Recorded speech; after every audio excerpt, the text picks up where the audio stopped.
तो hello everyone, स्वागत है आप सभी का एक और नई वीडियो के अंदर। और इस वीडियो के अंदर मैं guardians of the Galaxy volume 3 का एक्सप्लेनेशन लेकर आ चुका हूं। तो ऑलरेडी वार्निंग जारी कर दी जाती है कि इस वीडियो के अंदर कुछ पोटेंशियल स्पॉयलर्स हो सकते हैं। तो अगर आप लोगों ने अभी तक मूवी नहीं देखी तो मैं पहले ही बता देता हूँ कि स्पॉयलर अलर्ट। लेकिन अगर फिर भी आप लोग मेरे साथ कंटिन्यू करना चाहते हो तो चलिए आगे बढ़ते हैं। लेकिन उस सबसे पहले अगर वीडियो को लाइक नहीं किया तो आप वीडियो को लाइक कर लीजिए और चैनल को सब्सक्राइब करना मत भूलना, ताकि इस टाइप का अमेजिंग सुपर हीरो कंटेंट आप लोगों से मिस ना हो।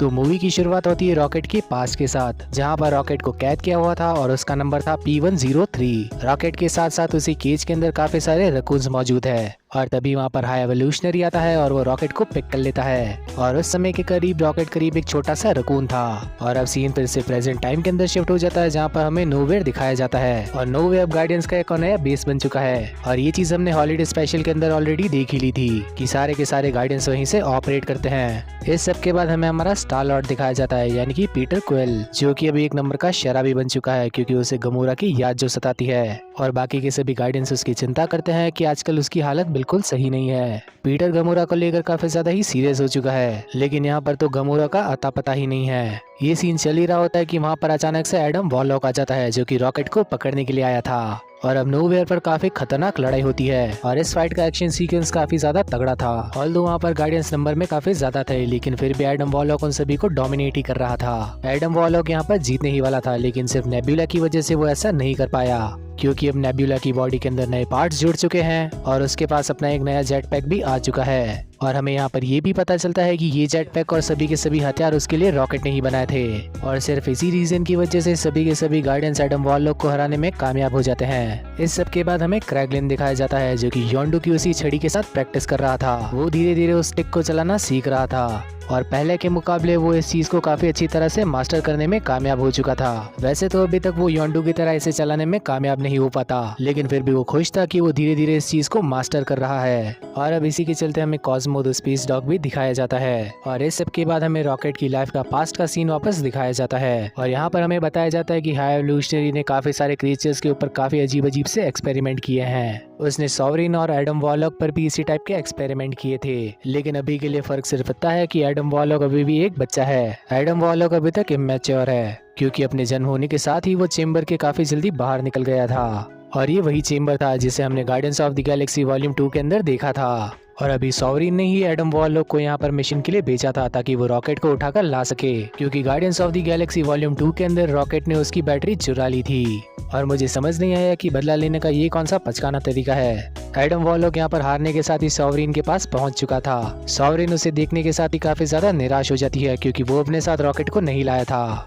और इसी के चलते सॉवरिन अब एडम वॉरलॉक को हाई एवोल्यूशनरी के पास लेकर जाती है। और अब जैसे ही हाई एवोल्यूशनरी को पता चलता है कि एडम वॉरलॉक रॉकेट को लाने में नाकामयाब रहा है, तो वो काफी ज्यादा गुस्सा करने लगता है। सीन शिफ्ट होता है और हमें पता चलता है कि उस बैटल के दौरान रॉकेट काफी ज्यादा घायल हो चुका था। रॉकेट अब अपनी बॉडी को सही करने लग जाता है, लेकिन तभी हमें पता चलता है कि उसकी बॉडी के अंदर एक किल स्विच है और ये किल स्विच उसके हार्ट के पास मौजूद है, जिसे वो कंट्रोल नहीं कर सकता। अगर रॉकेट ने इस किल स्विच को वहाँ से नहीं हटाया तो उसकी मौत हो जाएगी। और इस किल स्विच को खत्म करने के लिए चाहिए होगा एक पासवर्ड, जो कि ऑब्वियसली गार्डियंस के पास मौजूद नहीं है। लेकिन आखिर उसका पासवर्ड होगा किसके पास? आप लोगों ने बिल्कुल सही गैस किया, हाई एवोल्यूशनरी के पास। और अब यहाँ पर सभी गार्डियंस का एक ही मिशन बन चुका है कि उन लोगों को किसी भी हालत में रॉकेट को बचाना होगा। मूवी के बीच बीच में हमें काफी सारे रॉकेट के फ्लैशबैक सीन्स दिखाए जाते हैं, जहां पर हमें उसके ऊपर हुए एक्सपेरिमेंट्स और हाई एवोल्यूशनरी के बारे में पता चलता है। इस बार फ्लैशबैक सीन के अंदर हमें दिखाया जाता है कि हाई एवोल्यूशनरी ने काफी सारी स्पीशीज के ऊपर अपने एक्सपेरिमेंट किए थे, लेकिन उन सभी के अंदर से सिर्फ एक रॉकेट ही ऐसा था जो काफी ज्यादा इंटेलिजेंट बन पाया। और इसीलिए रॉकेट की इंटेलिजेंस तो हम जानते ही हैं, बंदा कभी भी जेल को तोड़ के बाहर निकल सकता है और किसी भी टाइप का वेपन बना सकता है। हाई एवोल्यूशनरी को फिर से यहाँ पर रॉकेट की जरूरत पड़ चुकी है। हाई एवोल्यूशनरी अपनी एक दुनिया बनाना चाहता है, जहाँ पर उसकी सभी की सभी एक्सपेरिमेंट करी हुई स्पीशीज रहा करेंगी। और इस दुनिया का नाम उसने रखा है द काउंटर अर्थ, क्योंकि ये पूरी तरह से हमारे अर्थ को ही सिंबलाइज करता है। लेकिन इंसानों की बजाय उस अर्थ पर काफी अजब गजब क्रिएचर्स रहते हैं, जो कि सभी के सभी हाई एवोल्यूशनरी के एक्सपेरिमेंट्स है। हाई एवोल्यूशनरी रॉकेट को इसलिए भी पाना चाहता है क्योंकि वही उसका हाईली सक्सेसफुल एक्सपेरिमेंट था, यानी कि सभी क्रिएचर्स के अंदर सबसे ज्यादा इंटेलिजेंट। अब दूसरी तरफ हमें दिखाया जाता है कि सभी के सभी गार्डियंस यहाँ पर रॉकेट को बचाने के लिए निकल चुके हैं। और उसे बचाने के लिए हेल्प के लिए वो पहुंच जाते हैं सभी रेवेजर्स के पास। और रेवेजर्स की टीम का अब एक नया लीडर बन चुका है और उन लोगों का लीडर आप लोगों ने गैस भी नहीं किया होगा। अचानक से हमारे सामने गमोरा आ जाती है, वो भी 2014 टाइमलाइन वाली। और अब रेवेजर्स की नई लीडर है गमोरा। गाइडेंस अब गमोरा से मदद मांगता है ताकि वो रॉकेट को बचा सके और इसी के चलते गाइडेंस और रेवेजर्स निकल जाते हैं ताकि वो हाई एवोल्यूशनरी को रोक सके। इसी के चलते ये सभी लोग पहुंच जाते हैं एरिक लैब्स और ये वही जगह है जहाँ पर हाई एवोल्यूशनरी अपनी कंपनी चलाया करता है। एरिक लैब्स वही जगह थी जहाँ पर काफी सारी स्पीशीज और रॉकेट का भी जन्म हुआ था। गार्डियंस यहाँ पर इस उम्मीद में आए थे कि उन्हें उस किल स्विच का पासवर्ड मिल जाएगा, लेकिन यहाँ आने के साथ ही इनके ऊपर काफी बड़ा हमला हो जाता है और इस फाइट का एक्शन सीक्वेंस भी काफी ज्यादा बेहतरीन है। गार्डियंस अब जैसे तैसे लड़ाई कर सिक्योरिटी को हरा देते हैं, लेकिन इसी सब के चलते उन्हें पता चलता है कि हाई एवोल्यूशनरी तो उनसे एक कदम आगे है। हाई एवोल्यूशनरी को पहले से ही पता था कि रॉकेट के लिए वो यहाँ पर पासवर्ड ढूंढने जरूर आएंगे और इसीलिए उसने वो पासवर्ड कॉपी करके अपने पास मंगवा लिया और इस जगह पर जितना भी डेटा मौजूद था या तो उसने वो करप्ट करवा दिया या फिर वो डिस्ट्रॉय करवा दिया। ये सब कुछ हाई एवोल्यूशनरी का ही प्लान था और इसीलिए वो यहाँ पर रॉकेट को पाने में भी कामयाब हो जाता है। हाई एवोल्यूशनरी के लोग यहाँ पर रॉकेट को उठाकर काउंटर अर्थ पर ले जाने लगते हैं और दूसरी तरफ यहाँ पर एरिक लैब्स के अंदर सभी के सभी गाइडेंस की हालत खराब हो चुकी थी। गाइडेंस अब अच्छी तरह से समझ चुके थे कि रॉकेट अब काउंटर अर्थ पर जाने वाला है और इसीलिए सभी के सभी गाइडेंस भी अब काउंटर अर्थ के लिए निकल जाते हैं। अब जैसे ही सभी गाइडेंस काउंटर अर्थ पर पहुंचते हैं तो उन्हें पता चलता है कि हाई एवोल्यूशनरी का शिप हवा में नहीं उड़ रहा, बल्कि वो शिप तो जमीन पर पड़ा हुआ था और इसीलिए यहाँ पर पीटर और ग्रूट फैसला करते हैं कि वो शिप के अंदर जाएंगे और ड्रैक्स, मेंटिस और गमोरा यहाँ पर बाहर ही रुक जाते हैं। नेबुला भी पूरी तरह से चाहती थी कि वो भी पीटर के साथ अंदर जाए, लेकिन वो चाहकर भी अंदर नहीं जा सकती क्योंकि अपने आप में भी वो एक वेपन है और उसे बाकी लोगों के खिलाफ यूज भी किया जा सकता है। लेकिन ग्रूट तो पूरी तरह से लकड़ियों का बना हुआ है, उसने अपनी बॉडी के अंदर काफी सारे हथियार छुपा लिए थे और सिर्फ यही रीजन था कि वो पीटर के साथ अंदर गया।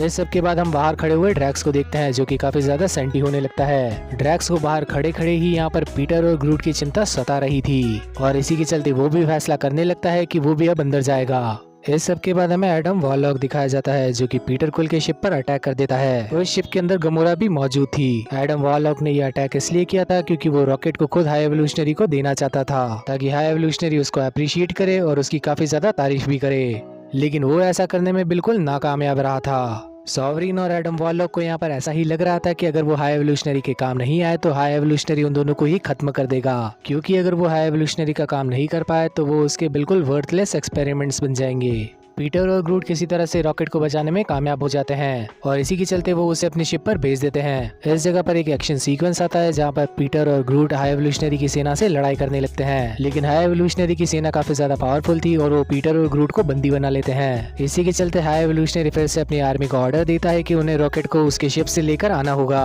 हाई एवोल्यूशनरी ने एक वॉरपिग को भी भेजा था ताकि वो रॉकेट को बचाकर ला सके, लेकिन जैसे ही वो लोग उस शिप तक पहुंचते हैं वहाँ पर एडम वॉरलॉक मौजूद था। एडम वॉरलॉक उस पूरी आर्मी को ही खत्म कर देता है और साथ ही खत्म हो जाता है वो वॉरपिग। और एडम वॉरलॉक ने ऐसा इसलिए किया था क्योंकि वो हाई एवोल्यूशनरी को खुद रॉकेट को सौंपना चाहता है। और अब हमें पता चलता है कि पीटर कुल का ही प्लान था। पीटर को पहले से मालूम था कि एडम वॉरलॉक को वो अकेले नहीं हरा पाएंगे, इसीलिए इन लोगों ने अपने दुश्मन को ही अपने साथ मिला लिया। हाई एवोल्यूशनरी ने काफी बार काउंटर अर्थ को रीसेट किया था क्योंकि जितनी बार भी उसने जैसी स्पीशीज बनानी चाहिए वैसी स्पीशीज नहीं बनी, यानी कि वो कई बार काउंटर अर्थ को डिस्ट्रॉय भी कर चुका है और वापस रीबिल्ड भी कर चुका है। और उसके इसी बेवकूफ माइंडसेट की वजह से काफी सारे क्रिएचर्स हर बार ही मारे जाते हैं। एडम वॉरलॉक फैसला कर लेता है कि वो इस अर्थ को भी खत्म कर देगा। वो अपना शिप लेकर वहाँ से निकल जाता है और दूसरी तरफ काउंटर अर्थ पूरी तरह से खत्म हो चुकी थी। गमोरा के पास यहाँ पर रॉकेट था, इसीलिए वो उसे अपने शिप में बिठाकर उड़ जाती है, लेकिन जैसे ही काउंटर अर्थ डिस्ट्रॉय हो रही थी वहाँ पर एडम वॉरलॉक भी फंस जाता है। उस धमाके के अंदर वो सॉवरिन यानी कि अपनी मॉम को खो चुका था और अब एडम वॉरलॉक समझ चुका था कि हाई एवोल्यूशनरी एक नंबर का कमीना है। उसकी मॉम तो पूरी तरह से खत्म हो चुकी थी और वो भी घायल हो चुका था, लेकिन कुछ देर बाद जब उसकी आंख खुलती है तो उसे मालूम चलता है कि गार्डियंस ने उसे बचा लिया था और अब ये सभी लोग स्पेस के अंदर पहुंच चुके थे। एडम को यहाँ पर काफी ज्यादा गुस्सा आने लगता है क्योंकि उसकी मॉम की डेथ हो चुकी थी और एडम वॉरलॉक यहाँ पर फैसला कर लेता है कि वो भी गार्डियंस का साथ देगा हाई एवोल्यूशनरी के खिलाफ। पीटर अब ग्रूट के साथ यहाँ पर एक प्लान बनाता है और वो दोनों ही मिलकर हाई एवोल्यूशनरी की शिप के अंदर अटैक कर देते हैं क्योंकि ग्रूट ने अपनी बाजुओं के अंदर काफी सारे हथियार छुपा रखे थे।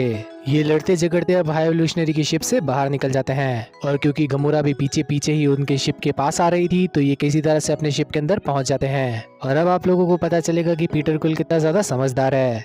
वो जैसे ही शिप के अंदर घुसा था तो उसने उस पासवर्ड को भी पता कर लिया था। ये सभी लोग अब रॉकेट को क्योर करने लग जाते हैं और रॉकेट बहुत बुरी तरह से बीमार पड़ा हुआ था। पीटर अब गमोरा से ड्रैक्स और बाकी के लोगों के बारे में पूछने लग जाता है, लेकिन वो लोग तो ऑलरेडी हाई एवोल्यूशनरी की शिप के अंदर घुस चुके थे क्योंकि मेंटेस और गमोरा भी ड्रैक्स के पीछे चले गए थे। एक तरफ वो रॉकेट को रिवाइव करने में तो कामयाब हो गए थे, लेकिन पीटर को ऐसा लग रहा था कि हाई एवोल्यूशनरी की शिप पर वो सभी लोग मारे जा चुके होंगे। लेकिन इस सब के चलते भी पीटर को उम्मीद की किरण नजर आने लगती है क्योंकि हाई एवोल्यूशनरी को तो पता ही नहीं था कि उसके शिप के अंदर और भी लोग मौजूद है, क्योंकि अगर ऐसा होता तो वो पीटर के साथ उन लोगों को भी पकड़ के साथ ही में रखता। और इसी के चलते सीन शिफ्ट होता है और हमें ड्रैक्स, मेंटेस और नेबुला दिखाए जाते हैं। ये लोग हाई एवोल्यूशनरी की शिप के अंदर छुप छुप कर घूम ही रहे थे, लेकिन तभी इन्हें काफी सारे एनिमल चिल्ड्रन मिलते हैं और ये सभी वही क्रीचर्स थे जिनके ऊपर अब एक्सपेरिमेंट होंगे, यानी कि हाई एवोल्यूशनरी इन्हीं की मदद से एक नया काउंटर अर्थ बनाएगा। ड्रैक्स, मेंटेस और नेबुला फैसला करते हैं कि उन्हें किसी भी हालत में इन बच्चों को बचाना होगा।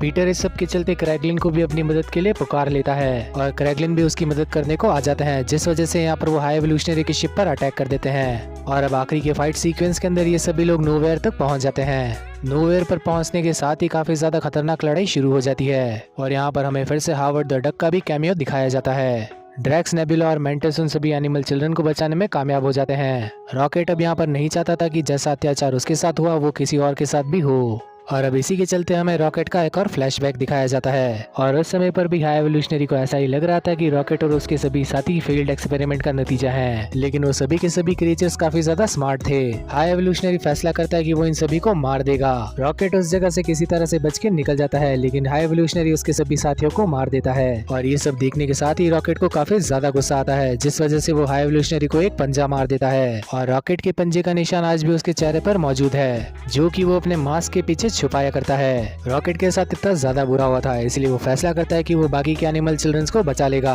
वो उन सभी लोगों को बचाने के लिए जा ही रहा था, लेकिन अचानक से उसके सामने हाई एवोल्यूशनरी आ जाता है। हाई एवोल्यूशनरी रॉकेट को देखने के साथ ही काफी ज्यादा गुस्सा करने लगता है, क्योंकि रॉकेट ने ही उसके चेहरे की हालत खराब कर दी थी। रॉकेट और हाई एवोल्यूशनरी की लड़ाई यहाँ पर शुरू हो जाती है, लेकिन तभी यहाँ पर कुछ गार्डियंस आ जाते हैं जो कि सक्सेसफुली उसे हराने में कामयाब हो जाते हैं। इस समय पर रॉकेट के पास यहाँ पर मौका था कि वो हाई एवोल्यूशनरी को जान से मार सकता था। रॉकेट यहाँ पर नफरत को थूक देता है और ऐसा बिल्कुल नहीं करता, और अचानक से पूरी शिप के अंदर ब्लास्ट होने शुरू हो जाते हैं। रॉकेट और बाकी के गार्डियन शिप से बाहर निकलने में कामयाब हो जाते हैं, लेकिन बेचारा पीटर अकेले ही अंदर फंसा हुआ था। इसी जंग के दौरान वो काफी ज्यादा घायल भी हो चुका था और ऐसी खतरनाक जगह पर हमें लगने लगता है कि हमारा स्टार लॉर्ड यहाँ पर मरने वाला है, लेकिन आखिरकार वो ईगो का ही बेटा है और उसके अंदर जरा सी एलियन वाली पावर भी मौजूद है। वैसे तो उसके अंदर पूरी तरह से सेलेस्टियल पावर मौजूद नहीं है, लेकिन फिर भी उसकी बॉडी इतनी ज्यादा स्ट्रांग है कि वो मरता नहीं। और सरप्राइजिंगली वहाँ पर एडम वॉरलॉक आ जाता है, जो कि पीटर क्विल को बचाने में कामयाब हो जाता है। यानी कि इस मूवी के अंदर किसी भी कैरेक्टर की डेथ नहीं दिखाई गई। हाई एवोल्यूशनरी यहाँ पर हार चुका है और अब इसी के चलते पूरी की पूरी गार्डियंस ऑफ द गैलेक्सी की टीम स्प्लिट होने का फैसला कर लेती है।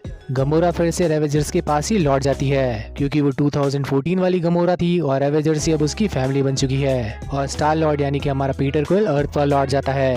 अर्थ पर लौटने के साथ ही वो अपने ग्रैंडफादर के साथ रहने लगता है। पहले उसे ऐसा लग रहा था कि उसके ग्रैंडफादर उससे काफी ज्यादा नफरत करते हैं, लेकिन अब वो समझ चुका है कि उसके ग्रैंडफादर नहीं चाहते थे कि वो अपनी मॉम को अपनी आंखों के सामने मरता हुआ देखे, और इसीलिए उसके ग्रैंडफादर उस दिन काफी ज्यादा रूड बिहेव कर रहे थे। और ये वही दिन था जब यॉन्डू ने पीटर को किडनैप किया था। ड्रैक्स और नेबुला उन सभी एनिमल चिल्ड्रन के पास रुक जाते हैं ताकि वो उन्हें लाइफ के अंदर कुछ सिखा सके। इस सब के चलते मेंटेस भी अपनी लाइफ के अलग राह पर निकल जाती है, क्योंकि उसने पूरी जिंदगी किसी न किसी को फॉलो ही किया था। और ग्रूट और रॉकेट अभी भी साथ में है, जहाँ पर रॉकेट अब इन लोगों का कैप्टन बन चुका है, जहाँ पर कॉस्मो, क्रैगलिन और एडम वॉरलॉक भी उनकी टीम के अंदर शामिल हो चुके हैं। और यहाँ पर इन लोगों ने बना दी है गार्डियंस ऑफ द गैलेक्सी की एकदम बिल्कुल नई टीम। और गार्डियंस ऑफ द गैलेक्सी के तीनों पार्ट्स के अंदर हमने ग्रूट को आई एम ग्रूट के अलावा कुछ कहते हुए नहीं सुना, और इस मूवी के एंड होते होते ग्रूट कहने लगता है आई लव यू गाइज। और इसी के चलते ये मूवी यहीं पर खत्म हो जाती है। और मिड क्रेडिट सीन के अंदर हमें दिखाया जाता है कि गार्डियंस की नई टीम बन चुकी है, और अब हमें एक और नई कैरेक्टर देखने को मिलती है जिसका नाम है फाइला वेल, और ये उन सभी एनिमल चिल्ड्रन के अंदर से ही एक थी। और आखिरी पोस्ट क्रेडिट सीन के अंदर हमें दिखाया जाता है कि पीटर और उसके ग्रैंडफादर अब पूरे लॉन को मूव करने की बात कर रहे थे। और मूवी के आखिर में हमें एक मैसेज दिखाया जाता है जिसके अंदर लिखा हुआ था कि स्टार लॉर्ड विल रिटर्न, यानी कि कैंग डायनेस्टी और सीक्रेट वॉर्स के अंदर हमें फिर से स्टार लॉर्ड दिखने वाला है।